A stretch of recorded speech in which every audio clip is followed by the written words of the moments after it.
welcome si Ms. Mia for her presentation. Magandang hapon po sa inyong lahat. Ako po si Mian at taga Muntinlupa din po ako sa Barangay Poblacion.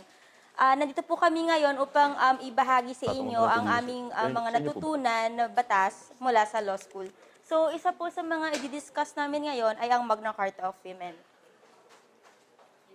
Ano ba ang Magna Carta of Women? Ang Magna Carta of Women ay isinabatas noong July 8, 2008 upang alisin ang diskriminasyon at itaguyod ang pagkakapantay-pantay ng karapatan ng babae at mga lalaki. Ito din ay alinsunod sa mga batas ng Pilipinas at mga international conventions tulad ng CEDAW o Convention on the Elimination of All Forms of Discrimination Against Women. So, punta muna tayo sa mga definitions. Ano ba ibig sabihin ng diskriminasyon? Ang diskriminasyon ay anumang pag-uuri o restriksyon batay sa kasarian na naglalayon o nagiging sanhi ng hindi pagkilala, paggalang, pagtamasa ng mga babae ng kanilang mga karapatan o kalayaan. Gender and development. Ito ay perspektibang pangkaunlaran na kumikilala at nagbibigay halaga sa papel ng mga babae sa kaunlaran at pagtataguyod ng kanilang partisipasyon.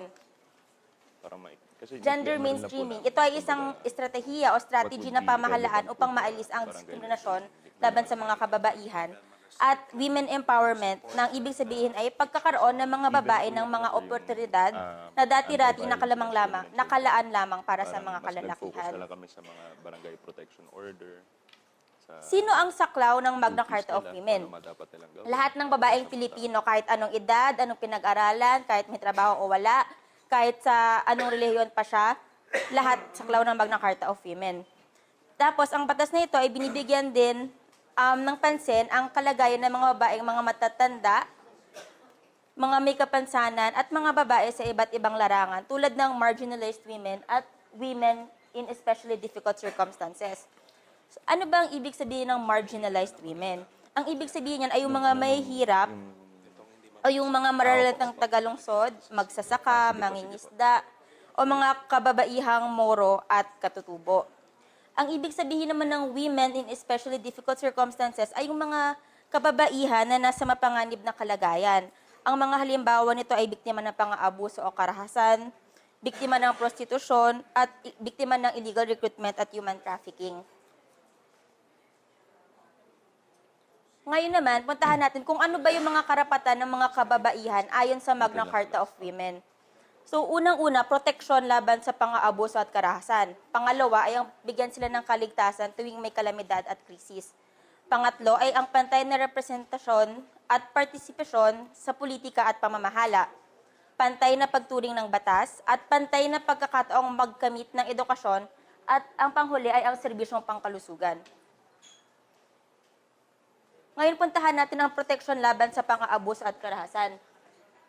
Ilan sa mga halimbawa nito ay ang karahasan na pinoprotektahan ng batas na violence against women and children. So, ang iba dito ay katulad ng mga pananakot, pambubugbog, panggahasa, prostitusyon at human trafficking. Ano naman ang responsibilidad ng pamahalaan upang maprotektahan ang karapatan laban dito?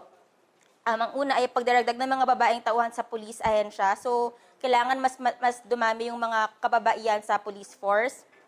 Pangalawa, mahalaga rin na may sapat na kaalaman ng mga ito sa karapatang pantao at gender sensitivity. Ibig sabihin po ng gender sensitivity ay ang maselan na pangunawa sa usapin ng kasarian. At ang lahat po ng LGU o ang pamahalaang lokal ay inaasahang magtatayo rin po ng women's desk. Alam ko po familiar na po kayo lahat sa women's desk. At ang bawat barangay ay matatakbuhan ng mga biktima ng pang-aabuso at pandarahas. Punta naman tayo sa sunod na karapatan. So ano ito? Ang karapatan sa kaligtasan sa panahon ng kalamidad at krisis.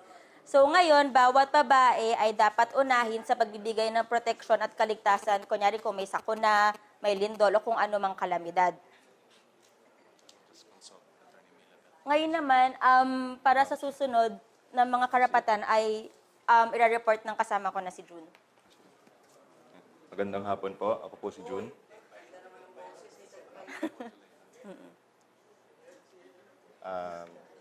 Ang isa po sa mga karapatan ng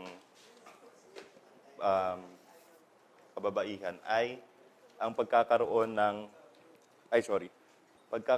ng komprehensibong health service. Usually ito po yung para sa mga sakit na related sa babae, breast cancers, cervical cancers, STDs, panganganak.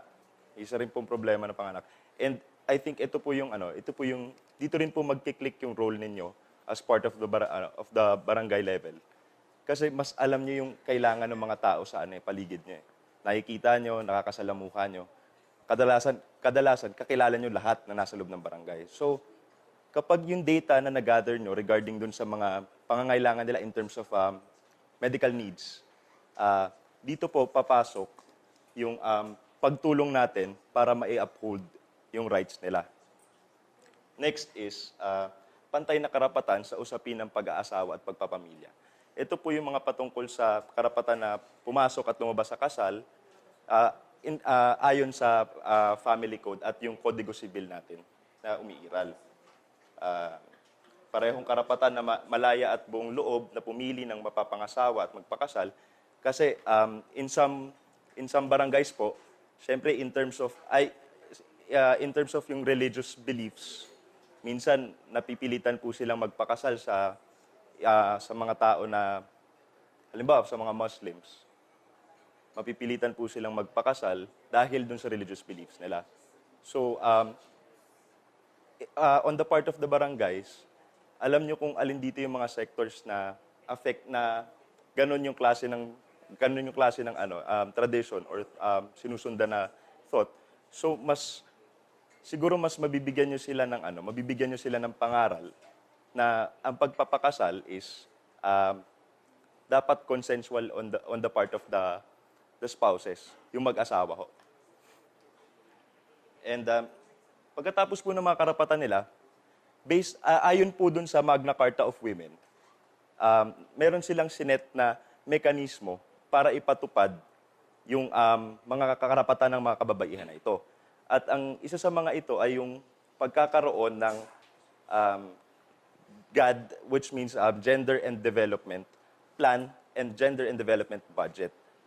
Ang ibig po sabihin nito is, yung plan, yun nga dahil nasa inyo po yung information, makakalap niyo information, alam niyo kung ano yung pangangailangan ng mga kababaihan sa mga lugar ninyo.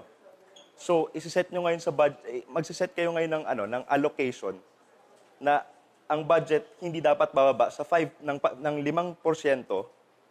mula sa kabuoang pondo ng barangay.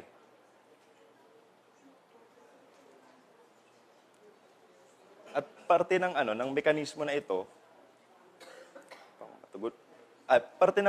ito, is yun nga, para matugunan yung pangangailangan ng mga kababaihan. Kasama rin dun sa Magna Carta of Women, itong tinatawag nating parusa. Kasi sa Magna Carta of Women, kapag hindi sumunod ang isang barangay official, may possibility po na makasuhan po kayo ng administratibo. So, as much as possible, kaya po tayo nagkakaroon ng ganitong mga lectures is para alam niyo po yung mga dapat gawin at hindi dapat gawin. Kasi pag hindi po natin nasuway, posible po nakasuhan tayo. Pero siyempre, dahil may kaparusahan, sa barangay level, pwede rin po tayo mag-impose ng rewards and incentives program. Ito po yung programa na kapag na-meet natin yung quota sa isang sa isang termino, pwede tayong magbigay ng bonuses dun sa mga barangay officials na nag-perform ng maayos. Kumbaga, na-meet natin yung quota para sa pagbibigay ng medical mission para sa isang parte ng barangay na nangangailangan, halimbawa ng yung shots para sa cervical cancer. Pag na-meet natin yung quota, pwede tayong bigyan ng bonuses and incentives. Lilipat na po tayo ngayon sa